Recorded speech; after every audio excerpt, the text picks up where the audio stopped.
जय हिंद दोस्तों, स्वागत है आप सबके आपके अपने YouTube channel self study with Kundan Kumar में। आज बात करेंगे हिंदी 100 मार्क्स और आप सब के लिए हिंदी 100 मार्क्स से टॉप 10 MVBI सब्जेक्टिव क्वेश्चन कराने वाले हैं, जिसमें आपको शॉर्ट और लॉन्ग क्वेश्चन है और जो कि आपके बोर्ड परीक्षा में बार बार पूछे जाने वाला प्रश्न है।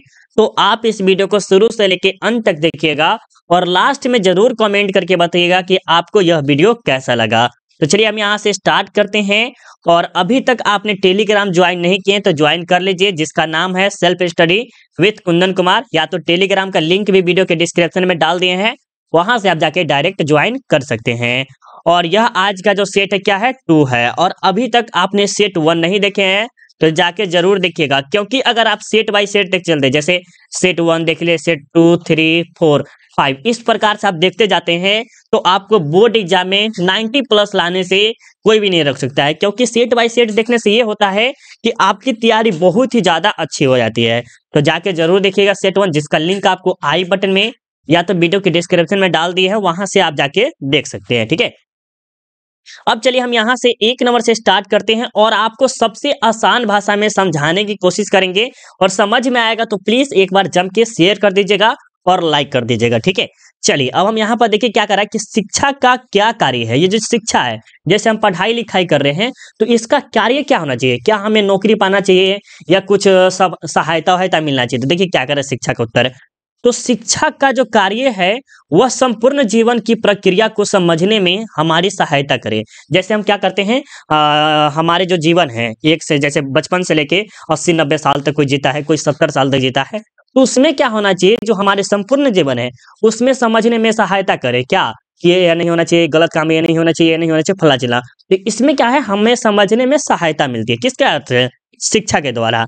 न कि, और बहुत ऐसा होता है कि न केवल कि कुछ व्यवसाय या नौकरी के योग्य बनाए, और शिक्षा हमें क्या न करे, नौकरी या व्यवसाय के न बनाए। ठीक है, ये कहा जा रहा है। बहुत आदमी कभी भी देखिएगा कि क्या शिक्षा का अर्थ क्या समझते हैं कि नौकरी पाना। हमारा भी अर्थ यही है, हमारा भी उद्देश्य यही है कि शिक्षा हम पढ़ाई लिखाई करें किस लिए, नौकरी के लिए। लेकिन ये क्या है, ज्ञानेंद्र पति के द्वारा कहा जा रहा है कि नौकरी ही पा लेना कोई योग्य बात नहीं है। ठीक है, तो इस प्रकार के कुछ पॉइंट है, इसे आप याद करिएगा तो बोर्ड एग्जाम में 2 नंबर आपको कोई भी नहीं रोक सकता है। ठीक है, अब सेकेंड और प्रश्न देखिए क्या करा कि सेब बेचती, यहाँ पर बेचती होना चाहिए, लड़की को देखकर लेखक के मन में क्या विचार होंगे। जैसे देखिए कोई बच्चा अगर सेब बेचता रहता है ना, या कोई गरीबी स्थिति से गुजर रहा होता है, और जो बड़े लोग होते हैं या छोटे लोग होते हैं उसके भावुक मन हो जाता है। क्या होता है, भावुक मन हो जाता है। उसी प्रकार ये लेखक को भी ऐसा ही होता है।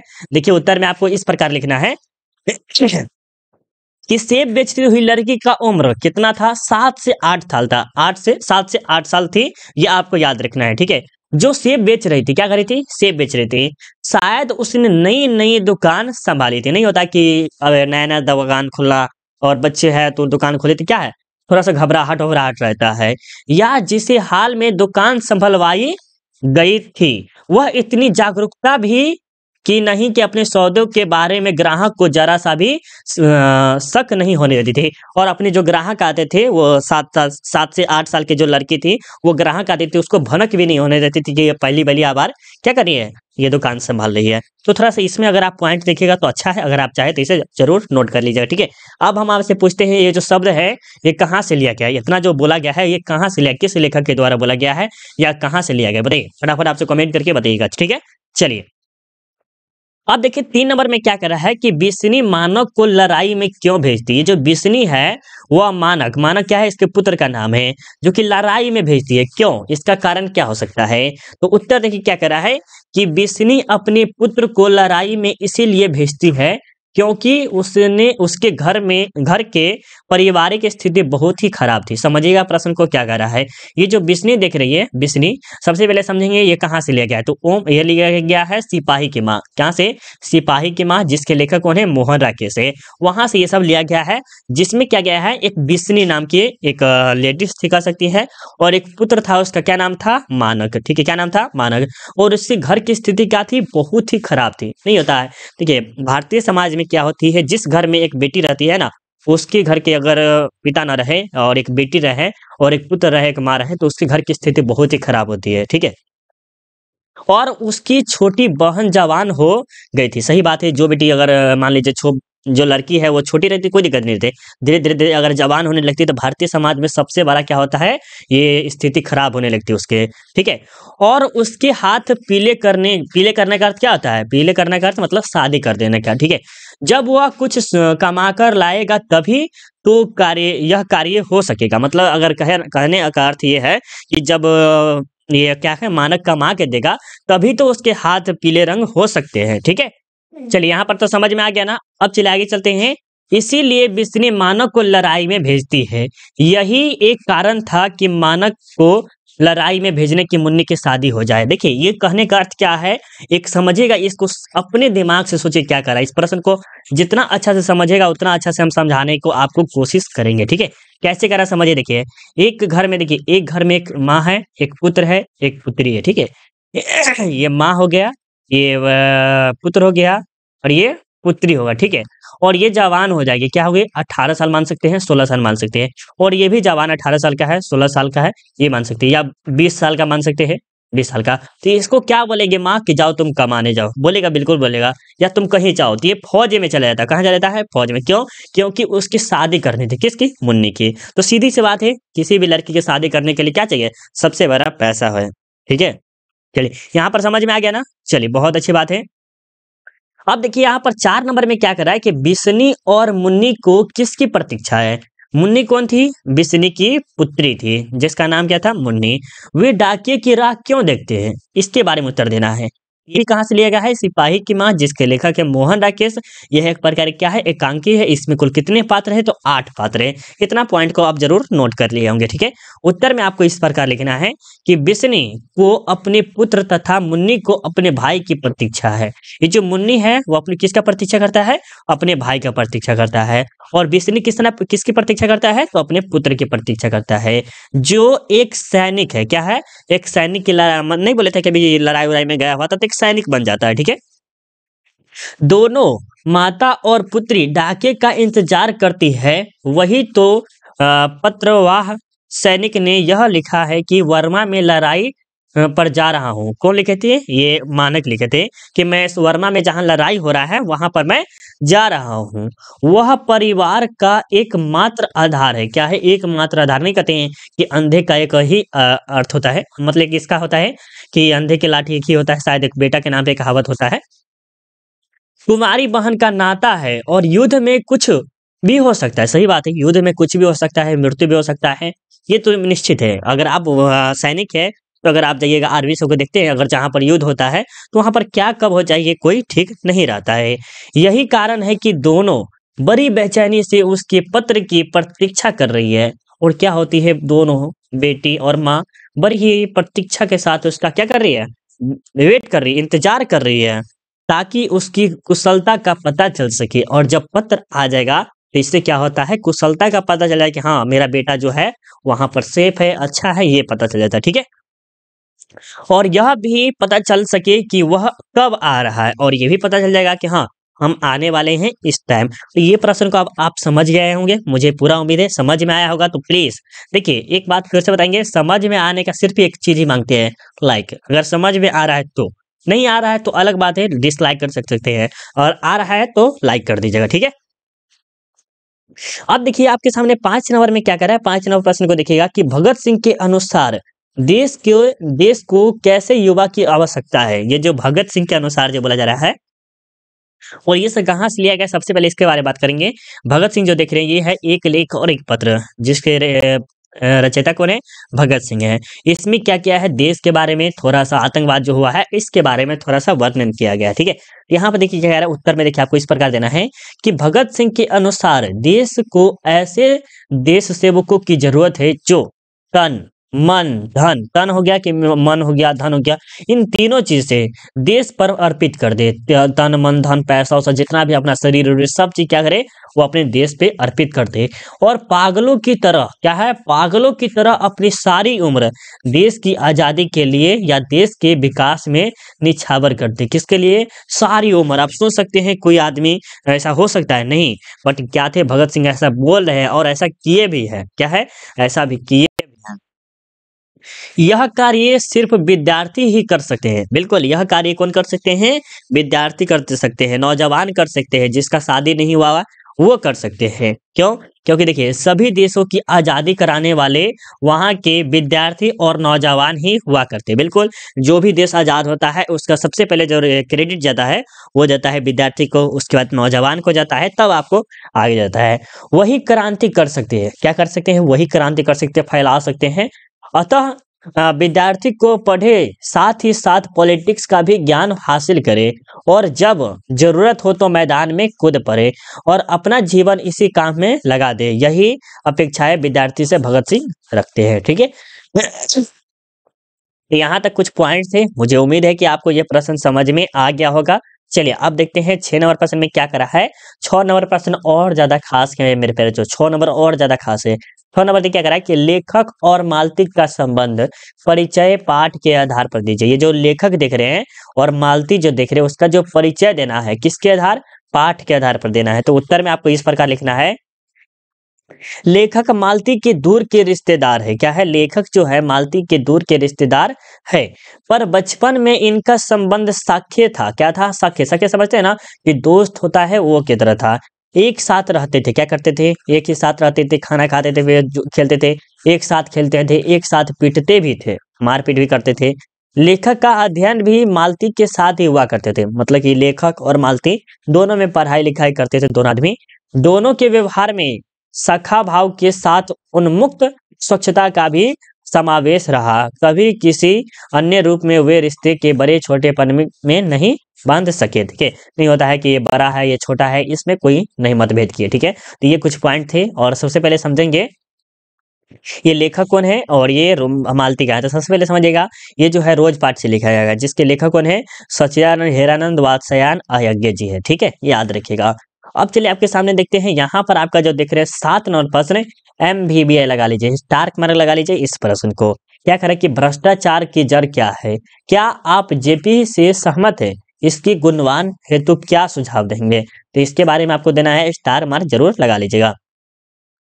देखिए क्या करा उत्तर में, देखिए भ्रष्टाचार की सबसे बड़ा कारण सरकारी नीतियां है। बिल्कुल, सरकारी नीतियां का अर्थ क्या हो गया कि जैसे सरकारी कोई काम ब्लॉक स्तर में जाइए या कहीं जाइए, डॉक्टर में जाइए, डॉक्टरी करने जाइए, तो वहां पर क्या होता है सरकारी बारे में बताया जाता है। इसके कारण ही भूखा है, महंगाई है, रिश्वतखोरी है और भ्रष्टाचार बढ़ता जा रहा है। किसके लिए? सरकारी नौकरी के कारण सिर्फ ये सब हो रहा है। भ्रष्टाचार है, भूखमरी है, रिश्वतखोरी। रिश्वतखोरी तो नंबर 1 पे आता है। ठीक है, बिना रिश्वत के कोई काम नहीं चलता है और बिना पैसा दिए आप देखिएगा ब्लॉक स्तर में जब क्लास 10 हम सब भी थे तो क्या करते थे, 50-20 रुपए दे दे के साइन करवाते थे। साइन करवाए हैं 20 रुपए दे के, सोच सकते हैं उस टाइम। तो वो क्या है, एक प्रकार रिश्वत करे। 2-3 दिन दौड़ने के बाद भी साइन नहीं हुआ, जब 20 रुपए दे दिए उसके कल भी आए तो हो गया रहता साइन। ये सोचिए कितना बड़ा बात है। ठीक है, सरकारी दफ्तर, बैंक अर्थात प्रत्येक स्थल पर यहाँ परंपरा हुआ है। बिल्कुल, और देखिएगा ये सरकारी नौकरी में बैंक हो गया, डॉक्टरी में हो गया, ब्लॉक स्तर में हो गया, अनेक जहाँ पर सरकारी है वहां पर क्या है, भ्रष्टाचार है और विशाल रूप से पसरा हुआ है और ये जो है धीरे धीरे धीरे फैल रहा है। हर प्रकार के अन्याय के नीचे जनता दब रही है। और कौन दब रही है? जनता, जो हम सब है वो दब रही है। शिक्षण संस्थाएं भ्रष्ट हो रहा है। ये जो पढ़ाई लिखाई है क्या हो रहा है? भ्रष्ट हो रही है। फिर बचा ही क्या है? और बचा ही क्या है? सब जो तो भ्रष्ट ही हो रहा है। तो युवा वर्ग हमारा अंधकार में भटक रहा है। जो युवा वर्ग है, हम सब हो गए, आप हो गए, ये सब क्या है? अंधकार में भटक रहे हैं।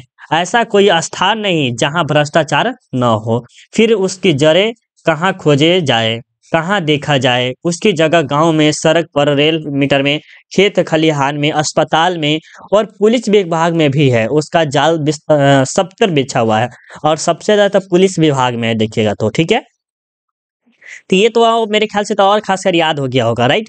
याद हो गया ना? बिल्कुल याद हो गया होगा तो लाइक कर दीजिएगा। ठीक है, तो ये सर लाइक बार बार क्यों बोलते हैं? लाइक करने से अच्छा रहता है, मुझे अच्छा लगता है।